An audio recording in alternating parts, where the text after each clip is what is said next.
Hello everyone, নমস্কার। সবাই কেমন আছেন? আশা করি ভালো আছেন। শুরুতে বলে দিচ্ছি, এটা আমার লক্ষ্মী পূজার ব্লগ। সো আমি অনেক দিন ধরে ব্লগ করি নাই, তো ভাবলাম আজকে একটা করাই যেতে পারে। যেহেতু কাজের ব্যস্ততার জন্য হয়তো পারি নাই, তো আবার ট্রাই করতেছি। কিন্তু যেটা দেখাচ্ছি এটা হচ্ছে লক্ষ্মীর ছাতা। দেখতে অনেক সুন্দর না? দিন দিন শুধু আধুনিকতা, মানে লক্ষ্মীর ছাতার ভিন্ন রূপ। তো যাই হোক, খুব সুন্দর লাগছিল। আর এগুলো হচ্ছে যে চালের গুঁড়ো দিয়ে পিড়াতে আলপনা। আর এদিকে পুজোর সব আয়োজনই শুরু করে দিলাম। যা যা করা দরকার, যেহেতু একসাথে আজকে দুইটা পূজা করা হচ্ছে, একটা লক্ষ্মী পুজো আর একটা নারায়ণ পুজো, দুটো একসাথে।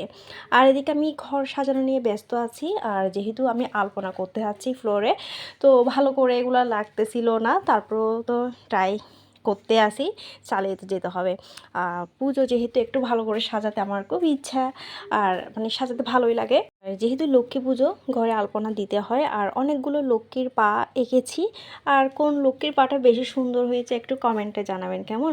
আমি 2 রকম 3 রকম অনেক রকমের লক্ষ্মীর পাটা আলপনা করেছি। যেটা বেস্ট হয় অবশ্যই কমেন্ট করে জানাবেন, সেই অপেক্ষা রইব। আর এইদিকে হচ্ছে পিড়াটা আমি আলপনা করেছি, যেহেতু একটু কাঁচা ছিল, তো এখানে আলতাগুলো ভালো করে লাগছিল না।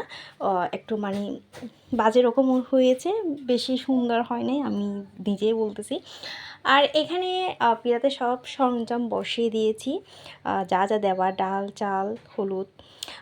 এটা হচ্ছে লক্ষ্মীর জ্বালা বলা হয় এটাকে। এটা ধান আর ডাল দিয়ে তৈরি একটা। আর সেই সাথে এটা হচ্ছে নারায়ণ, যেহেতু আজকে নারায়ণও পূজা হবে, তো নারায়ণকেও ভালো করে মানে স্নান করিয়ে ভালো করে ড্রেস পরিয়ে দেওয়া হয়েছে।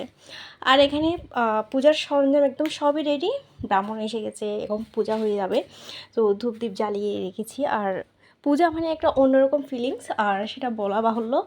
আর আমার কাছে পুজো মানে হচ্ছে কিছুক্ষণের জন্য হলেও ভগবানের কাছে নিজেকে অর্পণ করে দেওয়া, নিজের দুঃখ কষ্ট সব কিছু ভুলিয়ে যাওয়া কিছুক্ষণের জন্য হলেও।